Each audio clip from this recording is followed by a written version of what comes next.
통일한국이라는 단어가 기억나서 통일우주 이렇게 제목을 잡았는데, 오늘의 말씀의 핵심 포인트는 아마 부르심에 합당한 삶을 살자, 이것이 말씀의 핵심이 되지 않겠나 싶습니다.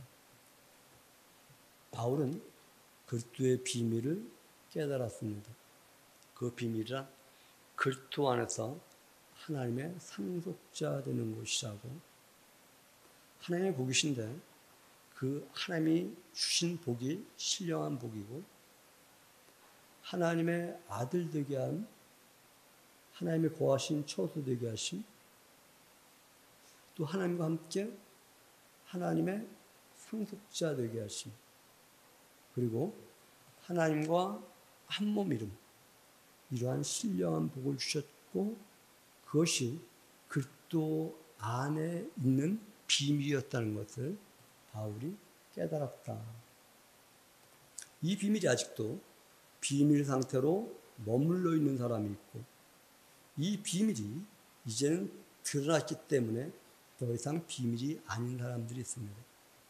바라기는 아직 비밀 상태에 있는 사람들은 이 시간 깨닫고 비밀이 아니게 되기를 바라고, 비밀을 이미 깨달은 분들은 드러난 비밀에 대하여 더 굳히기에 들어가는 그러한 성도들 되시기 바랍니다. 비밀을 알기 위해서는 이 비밀을 알게 하신 하나님을 알아야만 합니다. 하나님은 누구실까? 하나님은 어떤 분이실까? 그렇게 하나님을 바울은 표현합니다. 우리가 구하거나 생각하는 것에 더 넘치도록 하는 분이라고 3장 20절에서 말씀하고 있습니다. 내 생각보다 더 깊게, 내 생각보다 더 높게, 내 생각보다 더 넓게, 내 생각보다 더 길게. 아들이 시험을 보았는데 예상컷에 미치지 못한다고 하는 전화를 받았습니다. 하나님은 우리의 예상컷에 더 넘치도록 하시는 하나님이심을 유념하는 성도들 되시기 바랍니다. 우리가 설계한 인생 그림에 더 넘치도록 그려지게 하시는 하나님이시다. 고양이를 그리려고 하는데 범을 그리게 하시는 하나님, 그냥 일상 정도의 삶을 그리려고 했는데 매우 특별한 삶을 그리게 하시는 하나님, 내가 살 수 있는 인생 그 이상의 인생을 살게 하시는 하나님, 나만의 유익을 위한 그림을 그리려고 했는데 많은 사람의 유익을 그리게 하시는 하나님, 내 집에서 내 이웃으로, 내 이웃에서 이 조국과 민족으로, 이 조국과 민족에서 세계로 뻗어가는 유익된 삶으로 만들어 가시는 계획을 가지고 오신 하나님. 하나님을 잘 믿는 사람들의 특징이 있습니다. 나만을 위해 살아가지 아니하고 자신만을 위해 사는 것에 머무르지 않고 인류에 공헌하는 삶을 살게 되어진다. 우리는 기도합니다. 때로는 무엇을 기도해야 되지? 알지 못하는데 하나님은 우리가 구하는 것보다 더 넘치도록 이루어지게 하시는 하나님. 하나님은 구하는 것보다 더 넘치게 하시는 하나님이시다. 하나님 안에 있으면 그렇게 이루어 가시는 하나님이시다. 우리가 생각하는 것에 넘치도록 하시는 하나님, 구하는 것보다 더 넘치도록 하시는 하나님 뿐만 아니라 이 하나님을 바울은 그렇게 표현합니다. 만유를 낳으신 하나님이시다. 그리고 만유를 통일하신 하나님이시다. 그리고 그 만유 가운데 계시는 하나님이시다. 창조주 하나님이라는 존칭에 대해 우리는 매우 익숙합니다. 그런데 만유를 낳으신 아버지라고 하는 존칭에는 조금 낯설을 수 있습니다. 만유를 낳으신 하나님이라는 것은 만유의 시작점이라는 것입니다. 만유를 시작하신 하나님. 이 만유 안에는 사람이 포함되어집니다. 저와 여러분이 포함되어집니다. 저와 여러분을 시작하게 하신 시작점 되신 하나님. 하나님은 사람을 낳으신, 사람의 시작점이고 만유를 낳으신 만유의 시작점이시다. 하나님이 만유 위에 계셔서 만유를 통일하시고 만유 가운데 계신다. 통일한국이 아니라 통일세계가 아니라 통일 우주를 이루시는 하나님이시다. 이 비밀을 알아야만 하나님을 바로 믿을 수 있습니다. 이 비밀은 그리스도 예수 안에서 영원부터 그리스도 안에 감추어 놓았던 것인데 이제 그리스도가 나타나심으로 말미암아 그 삶을 통해서 드러내셨다. 더 이상 비밀이 아니다. 그러면 이 비밀이신 예수 그리스도 안에 우리가 들어가 봐야 이거구나.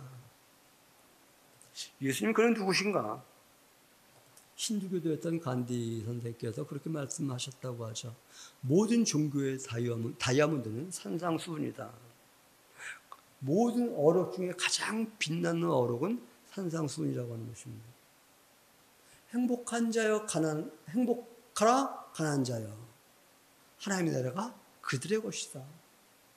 이 말이 그렇게 선명하게 들려오지 않을 수 있습니다. 또 하루아침에 들어오는 것도 아닙니다. 양궁 3관왕 금요일 수치르다가 그 이후에 썼다는지 잘 모르겠고요. 안산 소속 어쩌고 저쩌고 하는 사람.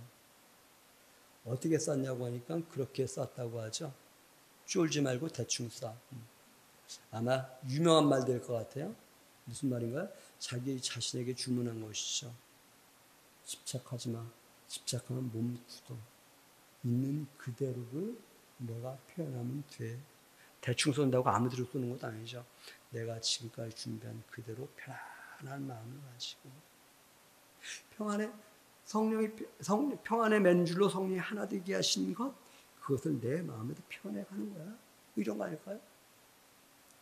불교 용어에 색직시공이라는 말이 있습니다. 그 말을 빌려온다면 색직시공이라는 말은 아마 제가 표현하면 불교의 어떤 그 관점에 있는 사람들이 그렇게 7, 80점은 주지 않을까 하는 표현이에요. 몸의 상태를 인정하지 않는 것. 즉 나의 현 상태를 비우는 것이 색직시공이다. 얼마나 생각을, 마음을 비우고 세상에 물든 욕망을 비워내고 하나님의 사상으로 채워 넣는 것, 하나님의 사상으로 채워 넣어야만 하나님의 비밀을 알 수 있는데, 심령이 가는 자는 복이 있나니 천국이 저희 것이며 마음의 욕심을 버리는 자는 복이 있다는 것이 예수님의 사상인데, 이 예수님의 사상을 알지 않고서는 예수님 말씀하신 복이 내 안에 들어오기가 그렇게 쉽지 않다. 예수님의 사상을 채운 사람들은 사람과 환경과 조건에 집착하지 않는데, 이러한 사람들에게 하나님 나라가 임한다고 하는 것이지, 그리고 하나님 나라가 임한 사람들이 행복하다고 하는 것이지. 심령이 강한 자에게 행복이 임한다는 말은 분명한 사실이지만 세상 유혹의 쇠뇌가 되어진다고 한다면 이 말은 우리에게 다가와서 동의되어지지 않습니다. 색즉시공, 심령이 강한 자는 복이 있다. 이것이 동의되지 않는 사람에게 천국이 임할 수 있을까? 이것을 오른손이라고 합니다. 오른손의 다른 말이 무슨 말이에요? 바른 손. 이것을 왼손이라고 해요. 그러면 왼손의 다른 말이 무엇일까요? 그렇게는 써먹어 보질 않아가지고요. 바른 손이라고 하면 아마 이 손은 틀린 손, 이렇게 표현되는 것 아닐까요? 오른손은 바른 손, 주역의 손, 왼손은 틀린 손, 조연의 손. 그런데 하나님은 왼손과 오른손을 조화롭게 만드는 것이지 어떤 것이 더 낫게 더 못하게 만든 것이 아닌데, 이 세상의 기준으로 바르다 틀리다라고 하는 기준을 설정했습니다. 하나님의 신비한 작품인 균형과 조화임을 인정할 때에 하나님과 사람, 만유와 하나님의 조화와 균형을 알 수 있고 또 하고 진리를 알 수 있습니다. 남녀가 좋아야지 상하관계가 아니죠. 가족이 좋아야지 상하관계 아니죠. 임금과 백성이 좋아야지 상하관계가 되어서는 아니 되죠. 하나님은 만유와 짝하기 위하여 만유를 낳으신 것이지 만유를 전혀 집에 억압하기 위해서 만유를 만드신 것이 아니다. 조화를 이루기 위한 것이다. 전통의 화살이 가득한 자는 복이 있다고 말씀하고 있죠. 전통의 화살은 자식을 일으킨다고 말씀하죠. 그렇다고 한다면 하나님이 만유를 회복시켜서 통일한 것만큼 하나님은 더 복된 하나님이시다. 이렇게 표현할 수 있지 않을까요? 어떻게 해야 영생을 얻으리까? 라고 하는 질문을 합니다. 이런 사람이 있습니다. 갈릴리 주변에서 실제 일어났던 사건입니다.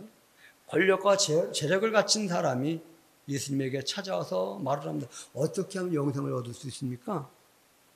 예수님이 말씀하셔요. 계명을 지키라. 계명 다 지켰는데요. 아마 우쭐했을 거예요. 너희가 아직 모자란 것이 있는데 내 재물을 다 팔아 가난한 자에게 나눠주고 와서 나를 따르라 말씀하셔요. 이 말씀 듣자 근심하며 돌아갔다 이렇게 말을 합니다. 예수님이 또한 그렇게 말씀하셔요. 재물을 많이 가진 자는 하나님 나라 들어가는 것이 참으로 어렵다. 부자가 하늘나라에 들어가는 것이 부자가 하늘나라에 들어가는 것보다 낙타가 바늘기로 들어가는 것이 더 쉽다. 이렇게 말을 합니다. 정말 재산 많은 사람은 하나님 나라 가기가 어려운 것일까? 사람들은 예수님의 이 말씀을 문자 그대로 보고서 그렇게 해석하고 적용하려고 하다 보니까 예수님이 왜 부자에게 자기 재산을 팔아 가난한 자들에게 나눠주라고 했을까? 아마 그 안에 나는 계명을 다 지키는 사람이야 라고 하는 우쭐함으로 살아가기 때문에 그 마음은 가난한 마음이 아니라 부유한 마음입니다. 그렇기 때문에 네 마음을 한번 헤아려봐. 자만함이 가득한 마음은 부유한 마음인데 너 그 자만한 마음이 가득한 것을 비워야 돼. 이렇게 말씀하시는 것 아닐까?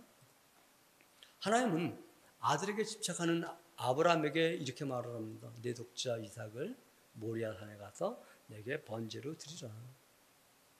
우리는 이런 질문에 대한 답을 내놓을 수 있어야만 합니다. 가령 마음의 창고를 비운 백만장자와 돈의 집착으로 가득 찬 거린 중에 누가 더 하나님 나라에 가까울까? 누가 더 가난한 사람일까? 가진 게 많다고 반드시 집착하는 것 아니죠. 또 가진 게 없다고 해서 집착하지 않는 것이 아니죠. 예수님이 제시한 잣대는 재산의 총액을 말하는 것이 아니라 집착의 총액입니다. 바울은 말합니다. 어떤 사람에게는 이러한 복음, 이러한 예수님의 사상과 예수님의 말씀이 거치는 것이 되고 어떤 사람에게는 이러한 복음과 예수님의 사상과 말씀이 어리석은 것이 되고 어떤 사람에게는 이러한 하나님의 말씀이 능력이 되어진다. 소유가 목적인 사람에게 우리 주님의 사상과 말씀은 거치는 것이 되고 어리석은 것이 되어지고, 그러나 하나님이 내 안에 들어와서 내 안에 하나님 나라가 있는 사람들은 마음을 비운 사람이라고 말을 하고, 이런 사람을 일컬어 천국이라고 말을 하고, 이 천국이 있는 사람이 행복하다, 이렇게 말씀하시는 것이죠. 주님의 마음이 무엇인가? 주님이 이 땅에 오신 목적이 바로 주님의 마음입니다. 우리 주님이 이 땅에 오신 목적이 무엇인가? 바울을 통해서 이렇게 말씀합니다. 우리 주님이 이 땅에 오신 목적은 봉사하러 오셨다. 한번 따라해 봅시다. 봉사하러 오신 예수님. 만유와 하나님과 하나 되게 하기 위해서 봉사하러 오신 예수님. 만유와 하나님을 통일하게 하기 위해서 봉사하러 오신 하나님, 예수님. 하나님과 사람을 하나로 연결해서 통일하게 하기 위한 봉사하러 오신 예수님. 만물이 고대하는 바는 하나님의 아들들이 나타나는 것이라고 말을 합니다. 만물이 지금 몸살을 앓고 있습니다. 하나님의 아들들이 다 채워져야만 만물이 회복되어지는데 만물들을 고대하는 거예요. 하나님의 아들들이 나타나야 되는데 누가 하나님의 아들들인가? 먼저는 사람이 하나님과 하나 되어지는 것, 이것이 하나님의 아들들이 되는 것입니다. 더 나아가서 우주가 하나님과 하나 되어지는 것, 이것이 하나님의 아들들이 되는 것이고, 이것을 걸어서 이것을 모든 피조물이 고대하는 바다. 그렇다면 성도라면 이런 설정을 할 수 있어야만 합니다. 한번 그렇게 따라해 보시기 바랍니다. 나는 나를 위해 봉사한다. 한번 그렇게 따라해 보세요. 나는 나를 위해 봉사한다. 자기 자신을 위해서 봉사할 수 있어야 돼요. 자기 자신을 학대해서는 안 돼요. 자기 자신을 봉사하는 것 중에 여러 가지 유형이 되면 나는 존귀한 자다라고 여긴다고 한다면 자기 자신을 위해 봉사하는 거예요. 또한 가족을 위해서 봉사해야 돼요. 한번 따라해봅시다. 가족을 위해 봉사한다. 그리고 교회를 위해서 봉사하고 조국을 위해서 봉사하고 인류를 위해 봉사하고 예수 그리스도의 마음, 봉사하러 오신 예수님의 마음을 품은 사람이라고 한다면 나도 봉사한다. 나를 위해서 봉사하고 가족을 위해서 봉사하고 교회를 위해서 봉사하고 인류를 위해 또한 조국을 위해 봉사한다. 예수님은 하나님의 분신입니다. 표현이 조금 모호합니다. 예수님은 하나님 그분이십니다. 예수님은 하나님의 아이콘입니다. 예수님은 하나님을 바라보는 창입니다. 하나님이 말씀하십니다. 하나님의 부르심에 합당하게 행하라고. 하나님의 부르심에 합당한 것이 무엇인가?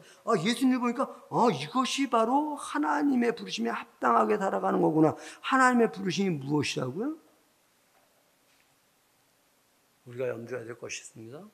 평안의 매너줄로 성령이 하나 되게 하신 것을 힘써 지키라. 하나 되게 하셨어요. 누구와? 만물과 하나님과 그리스도로 말미암아 하나 되게 하셨어요. 이것을 힘써 지키라고 말해요. 그런데 이 집착을 하게 되면 세상이 요구하는 것에 집착하게 되면 이것을 지킬 수가 없습니다. 집착하면 어깨에 힘이 들어갑니다. 어깨에 힘이 들어가면 평안이 깨어집니다. 성령이, 주님이 하나님이 한 분이시듯이 성도는 부르심의 한 소망 안에서 부름받았다고 말을 합니다. 어떤 부르심의 한 소망일까요? 하나됨에 대한 부르심의 한 소망입니다. 그렇다면 성도에게 있는 소망은 하나님과 하나됨의 소망입니다. 한번 여러분 점검해 보시기 바랍니다. 우리 점검해 보아야만 합니다. 나는 하나님과 하나됨에 대한 소망이 있는가? 하나님과 하나됨에 대한 소망을 점검해 보고 없다고 한다면 주님, 저로 하여금 하나님과 하나됨에 대한 소망을 갖게 해 주시옵소서. 하나님과 하나됨의 신령한 복입니다. 이것은 그리스도 안에 있는 비밀입니다. 신령한 복이고 그리스도 안에 있는 비밀인데 이 그리스도 안에 들어가 봐야 하나님과 하나됨이 복이구나. 이것이 존귀한 거구나. 하나님은 우리로 하여금 하나님과 하나됨에 대한 부르심의 소망, 한 소망을 갖게 하셨구나.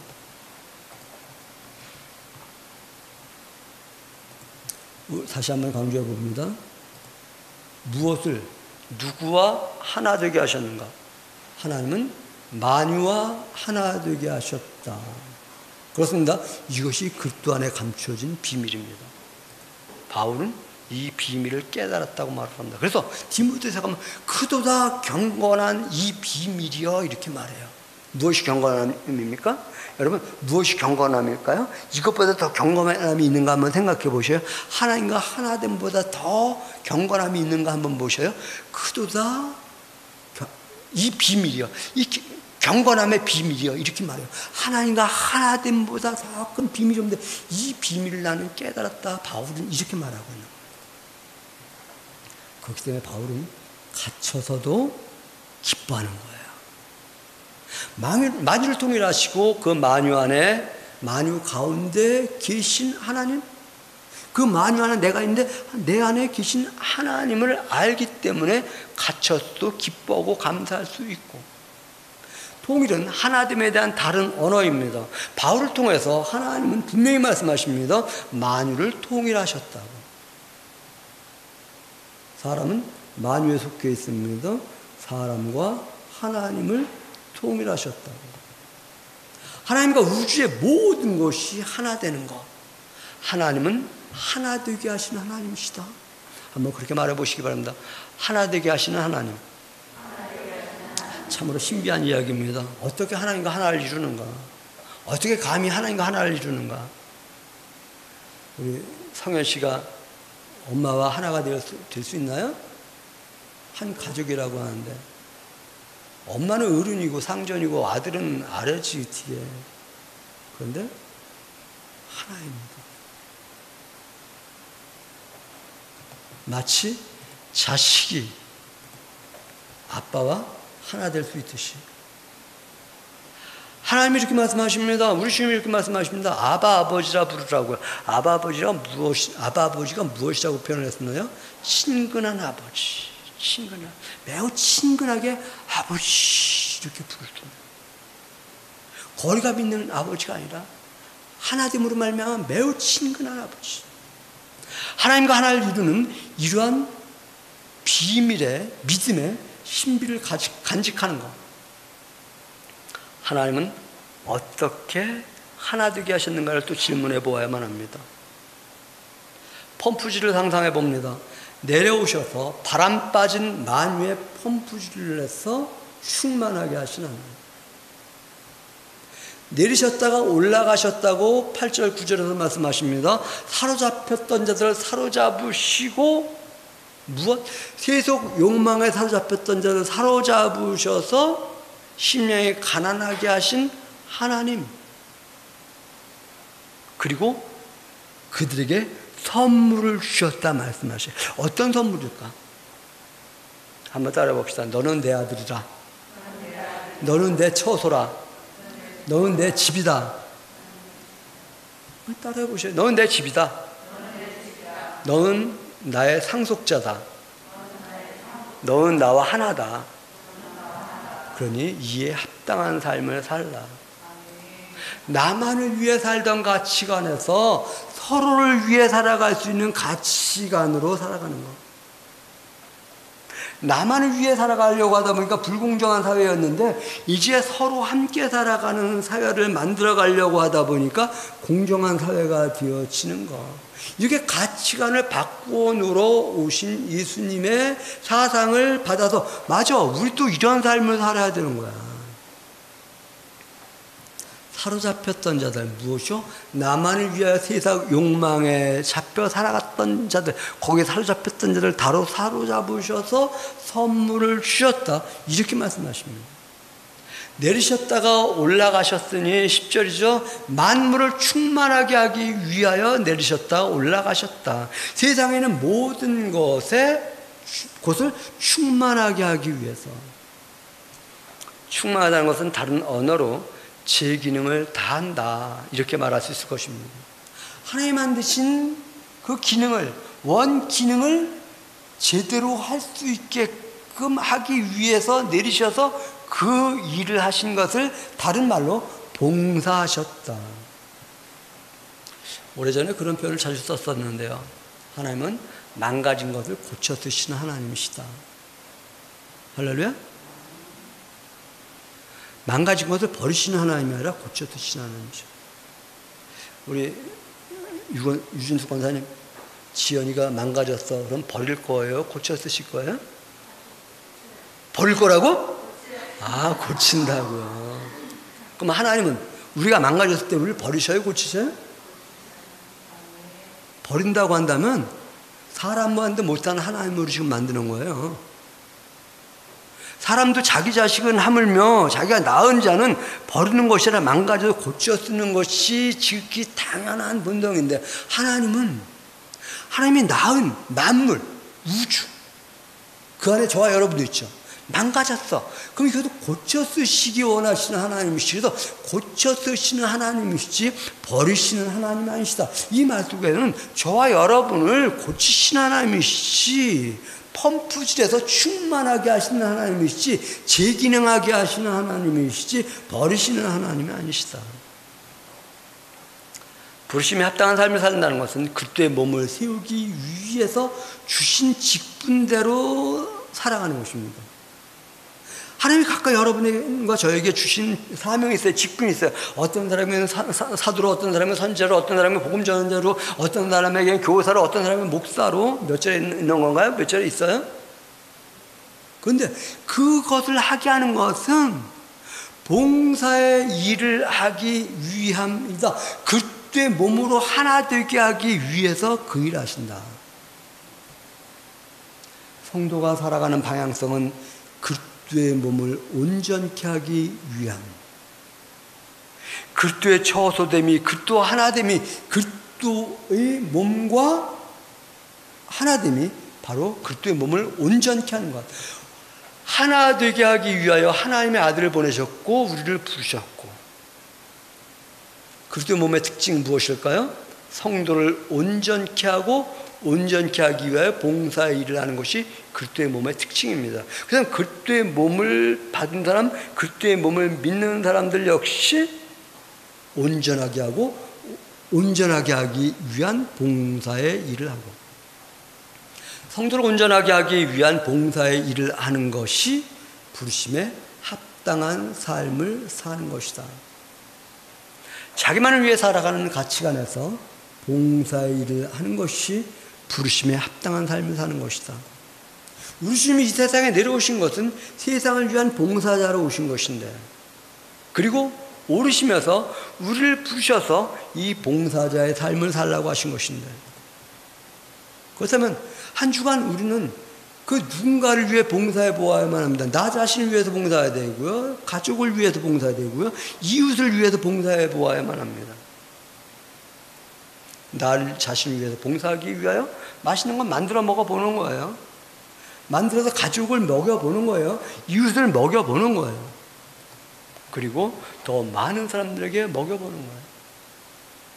그리스도는 인류를 봉사하러 오신 분이라고 말씀하셨습니다. 교회를 위하여, 성도를 위하여 봉사하러 오신 분이시다. 하나 되게 하기 위하여 봉사하러 오신 분이시다. 그런데 이 봉사의 목적이 분명해야만 합니다. 봉사를 위한 봉사가 아니라 목적이 있는 봉사이어야 한다. 하나님과 하나됨을 인하여서 그리스도의 몸이 장성한데 충만한데 이리까지 하기 위한 봉사여야 한다. 그리스도의 몸이 하나됨이 장성하기까지의 봉사. 그리스도의 몸이 무엇인가? 바로 저와 여러분입니다. 교회입니다. 만물이 그리스도의 몸입니다. 이를 위해서 봉사해야 한다. 그리스도와 하나 되게 하기 위해서 봉사해야 한다. 우리 주님도 이를 위하여서 세상의 봉사자로 오셨음을 잊지 말아야 한다. 그리고 봉사에 합당하게 행하는 것은 하나님의 아들을 믿는 것과 아는 일에 하나 되는 것입니다. 믿는 것만은 아니 됩니다. 알아야만 합니다. 믿는 것이 하나님의 선물이라고 한다면 아는 것은 우리가 이루어야 할 몫입니다. 물에 빠진 사람에게 밧줄을 던져주는 것이 물 밖에 있는 사람의 일이라고 한다면 물 안에 있는 사람은 밧줄을 잡는 것이 그 사람의 몫입니다. 성경을 주신 것이 하나님의 몫이라고 한다면 성경을 읽고 연구하고 묵상하는 것은 우리의 몫입니다.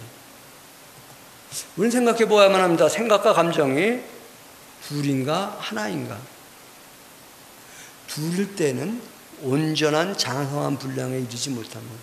이것이 하나일 때, 생각과 감정이 하나일 때 장성한 분량에 이르게 되어집니다. 연기는 감정과 생각을 하나로 연출하는 표현 중에 한 기법이겠죠? 지금 연기하라고 하는 것도 아닙니다. 생각과 감정을 하나 되게 하는 삶을 살라. 성도는 하나님을 믿는 생각과 그에 따른 지식을 하나로 만들어낼 수 있어야만 합니다. 하나님을 믿는 생각, 하나님이 우리를 하여금 믿을 수 있게끔 이 생각을 주셨어요. 근데 이 생각과 그에 따른 하나님에 대한 지식, 이것을 하나로 만들어서 내 삶으로 표현해 나가야만 합니다. 장성한 분량이 있는데 거기까지 채워지는 것을 충만이라고 하는데, 그리스도의 장성한 분량이 충만할 때 어린아이의 일을 벗는다고 말씀하는데, 그때부터 어린아이가 되지 않는데, 어린아이의 특징 분별력의 부재, 어린아이의 특징 속을 수 있음, 어린아이의 특징 세상 풍주에 밀려감. 우리 자신들이 그런 일을 겪고 있지 않는가 한번 보시기 바랍니다. 세상 풍조가 무엇인데 공익보다 나의 이익을 우선하는 삶이 세상 풍조입니다. 나의 이익이 앞선 것이, 그것이 나의 이익이 앞서 있는 사람은 결코 십자가를 지지 못합니다. 우리 주님 말씀하십니다. 자기 십자가를 지고 나를 따르라고 말합니다. 하나님의 계획인 우주 통일이 이루어짐보다 나의 욕망이 표출되어지는 삶을 추구한다고 한다면 결코 성도는 머물러 있는 자가 아니라 자라나는 존재입니다. 예수님 믿어 라고 머물러 있는 것이 아니라 이 믿는 일을 알아가는 것입니다. 믿는 일입니다. 일이라고 합니다. 일에는 수고가 따르게 되어 있습니다. 머리와 가슴이 하나이어야 반응합니다. 여러분들은 머리와 가슴이 하나이기 때문에 이 자리에 왔습니다. 예수님 믿어라고 머리만 있고 가슴이 없는 사람은 이 자리에 있지 않습니다. 예수님을 믿는 사람이 그 믿는 것을 가슴에 품는 사람들은 기도합니다. 찬양합니다. 근데 믿는다고 하지만 그것이 가슴에 있지 않은 사람들은 기도하지 않고 찬양하지 않고 예배하지 않고 그냥 알 뿐입니다. 이것을 일컬어서 야고보는 그렇게 말을 합니다. 그러한 지식은 귀신도 있다, 이렇게 말씀하고 있습니다. 어떻게 결론을 맺어야 될까요? 하나님은 우리가 구하는 것과 생각하는 것보다 더 넘치게 하는 분이시다. 부르심에 합당하게 행하는 것은 하나님이 하나 되게 하신 것을 힘써 지키는 것이다. 부르심에 합당하게 행하는 것은 하나님과 하나 되게 하기 위하여 봉사의 직무를 행하는 것이다. 부르심에 합당한 일을 하는 것은 하나님을 믿는 것과 아는 일을 하나 되게 하는 것, 우리 주님이 우리에게 믿음을 주셨다, 성경을 주셨다, 우리가 이것을 알기 위해서 수고하고 힘써가는 것, 이것이 부르심에 합당한 일을 하는 것이다. 부르심에 합당한 일을 행하기 위하여, 부르심에 합당한 일을 하기 위해 믿는 것과 아는 것이 하나 되어야 되는데, 그냥 믿는다고 하면서 아는 일에 무관심하다고 한다면, 머리는 있는데 가슴이 없는 사람, 머리 있는데 가슴이 없는 사람, 글쎄요, 그런 사람 만나면 행복할까? 성도는 하나님과 하나 되어서 만유를 통일하신 하나님과 하나를 이루어가는 사람입니다. 하나님의 생각과 교회의 생각이 하나 되어 가게 하는 사람입니다. 하나님과 하나 된 장성한 사람이 되어야만 세상 풍주에 밀려가지 않습니다. 어린 아이의 일을 버릴 수 있습니다. 말하기는 저와 여러분이 만유를 통일하기 위한 우리 주님의 봉사처럼 우리도 그러한 봉사자가 되어서 만유 가운데 거하시는 하나님을 찬양하며 감사하는 삶을 살아가는 예수교회 성도들 되시기를 주님의 이름으로 축원합니다.